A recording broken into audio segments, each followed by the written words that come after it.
கல்வி அமைச்சகத்தின் கீழே வருகிற ஐஐடியினுடைய இயக்குனர் மாட்டு மூத்திரம் குடிக்க சொல்கிறார். அது நாகரிகமா என்று கேட்க உங்களால் முடியவில்லை. கல்விக்கு காசு கொடுங்கள் என்று கேட்டால் எங்களை பார்த்து நாகரிகமாக என்று நீங்கள் எங்களை கேட்கிறீர்கள். இந்தியர்களை கைவிலங்கிட்டு அனுப்பி வைத்தது அமெரிக்கா. அதன் மீது கோபம் வரவில்லை. அதற்கு எதிராக கார்ட்டூன் போட்ட ஆனந்த விகடன் மீது நீங்கள் நடவடிக்கை எடுக்கிறீர்கள். இது நாகரிகமா என்று உங்களை பார்த்து நாங்கள் கேட்கிறோம். 848 இருக்கையை இந்த அவையிலே நீங்கள் அமைத்திருக்கிறீர்கள். உங்களது மறைமுக சதி திட்டத்திற்காக தென் மாநிலங்களின் உரிமையை நசுக்க நினைக்கிற உங்களின் சதிக்கு எதிராக இன்றைக்கு தமிழ்நாடும் தமிழ்நாட்டின் முதலமைச்சரும் தமிழ்நாட்டின் அனைத்து கட்சிகளும் இன்றைக்கு ஓரணியில் நிற்கிறார்கள். தமிழ்நாட்டுக்கு கொடுக்க வேண்டிய கல்வித்துறைக்கு கொடுக்க வேண்டிய 2500 கோடியை விடுவிப்போம் என்று கல்வி அமைச்சர் சொல்லுகிறார். பட்டினி போட்டு பணிய வைக்க முடியும் என்று அதிகார வர்க்கம் நினைத்தால் பட்டினி போட்டாலும் பணியாத தன்மானமும் பகுத்தறிவும் கொண்ட தமிழ் சமூகம் உங்களுக்கு பாடம் புகட்டும். கொடுப்பதால் மட்டுமே நீங்கள் உயர்ந்தவர்கள், பெறுவதால் மட்டுமே நாங்கள் தாழ்ந்தவர்கள் அல்ல. அரசியல் சாசனத்தை விட உயர்ந்தவர்கள் யாரும் இல்லை என்பதை தமிழ்நாடு மீண்டும் மீண்டும் புரிய வைக்கும் என்று ஸ்ரீ எஸ் வெங்கடேசன்.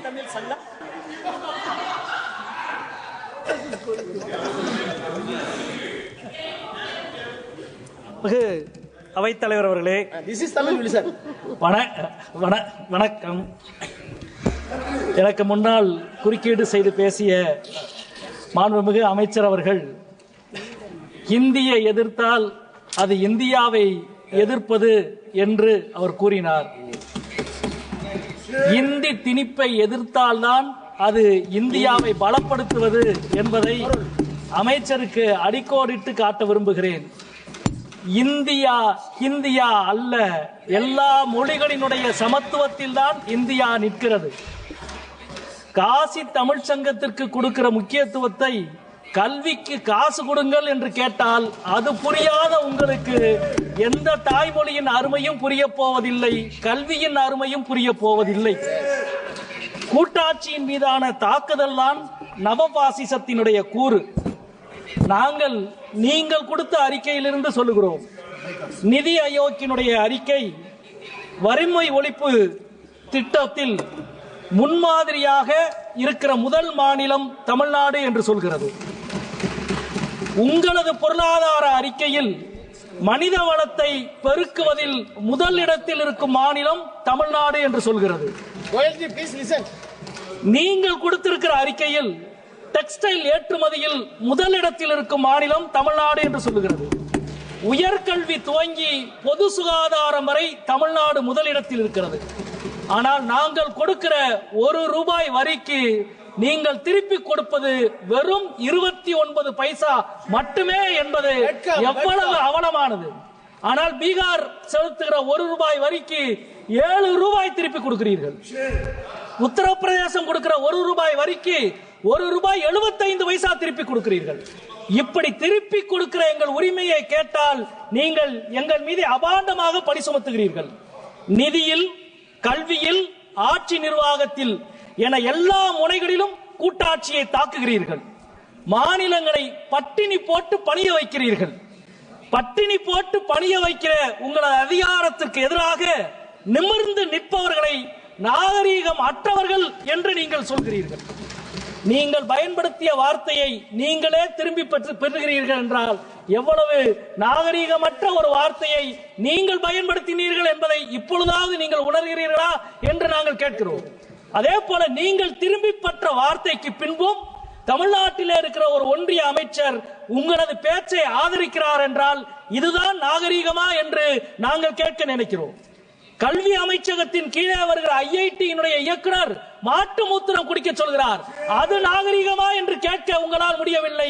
கல்விக்கு காசு கொடுங்கள் என்று கேட்டால் எங்களை பார்த்து நாகரிகமாக என்று நீங்கள் எங்களை கேட்கிறீர்கள். அதே போல இந்தியர்களை கைவிலங்கிட்டு அனுப்பி வைத்தது அமெரிக்கா. அதன் மீது கோபம் வரவில்லை. அதற்கு எதிராக கார்ட்டூன் போட்ட ஆனந்த விகடன் மீது நீங்கள் நடவடிக்கை எடுக்கிறீர்கள். இது நாகரீகமா என்று உங்களை பார்த்து நாங்கள் கேட்கிறோம். 3 வருடமாக பற்றி எரிகிறது மணிப்பூர். ஒரு முறை கூட பிரதமர் போகவில்லை. ஒரு முறை கூட போகாத பிரதமர் இருக்கிற ஒரு அவைக்கு மணிப்பூரின் பட்ஜெட்டை தாக்கல் செய்கிறீர்களே, இது நாகரீகமா என்ற கேள்வியை கேள்வியை உங்களிடம் நாங்கள் கேட்க விரும்புகிறோம். இதே அவையில் 543 உறுப்பினர்கள் இருக்கிறோம். ஆனால் 848 இருக்கையை இந்த அவையிலே நீங்கள் அமைத்திருக்கிறீர்கள். உங்களது மறைமுக சதி திட்டத்திற்காக தென் மாநிலங்களின் உரிமையை நசுக்க நினைக்கிற உங்களின் சதிக்கு எதிராக இன்றைக்கு தமிழ்நாடும் தமிழ்நாட்டின் முதலமைச்சரும் தமிழ்நாட்டின் அனைத்து கட்சிகளும் இன்றைக்கு ஓரணியில் நிற்கிறார்கள். தென் மாநிலங்களுக்கு நீங்கள் இழைக்கிற வஞ்சகத்துக்கு எதிராக இந்தியாவின் கூட்டாட்சியை காப்பதற்கு நாங்கள் உறுதி பூண்டிருக்கிறோம். அதே போல இதே அவையில் நீங்கள் தாக்கல் செய்திருக்கிற இந்த நிதிநிலை அறிக்கையில் சிறு குறு தொழில்களுக்கு மிக அதிகமான வட்டி, ஆனால் கார்ப்பரேட்டுகளுக்கு மிக அதிகமான வரி விலக்கு. உங்களது வரி கொள்கையை ஒரு வரியில் விளக்குவதற்கு இது ஒன்றே போதும் என்று நினைக்கின்றேன். அதே போல நரேகா கடந்த 3 மாதமாக நரேகாவுக்கு கொடுக்க வேண்டிய தொகையை ஒன்றிய அரசு விடுவிக்க மறுக்கிறது. எங்களது மதுரை மாவட்டத்தில் மட்டும் 121 கோடி உழைத்த மக்களுக்கான கூலியை நிறுத்தி வைத்திருக்கிறார் பிரதமரும் நிதி அமைச்சரும் என்ற குற்றச்சாட்டை இந்த அவையிலே நாங்கள் முன்வைக்க விரும்புகின்றோம். அதே போல இன்றைக்கு மும்மொழி கொள்கையை கடைபிடித்தால்தான் தமிழ்நாட்டுக்கு கொடுக்க வேண்டிய கல்வித்துறைக்கு கொடுக்க வேண்டிய 2500 கோடியை விடுவிப்போம் என்று கல்வி அமைச்சர் சொல்லுகிறார். பட்டினி போட்டு பணிய வைக்க முடியும் என்று அதிகார வர்க்கம் நினைத்தால் பட்டினி போட்டாலும் பணியாத தன்மானமும் பகுத்தறிவும் கொண்ட தமிழ் சமூகம் உங்களுக்கு பாடம் புகட்டும். கொடுப்பதால் மட்டுமே நீங்கள் உயர்ந்தவர்கள், பெறுவதால் மட்டுமே நாங்கள் தாழ்ந்தவர்கள் அல்ல. அரசியல் சாசனத்தை விட உயர்ந்தவர்கள் யாரும் இல்லை என்பதை தமிழ்நாடு மீண்டும் மீண்டும் புரிய வைக்கும் என்று சொல்லி முடிக்கிறேன். நன்றி, வணக்கம். டாக்டர் ராணி ஸ்ரீகுமார்.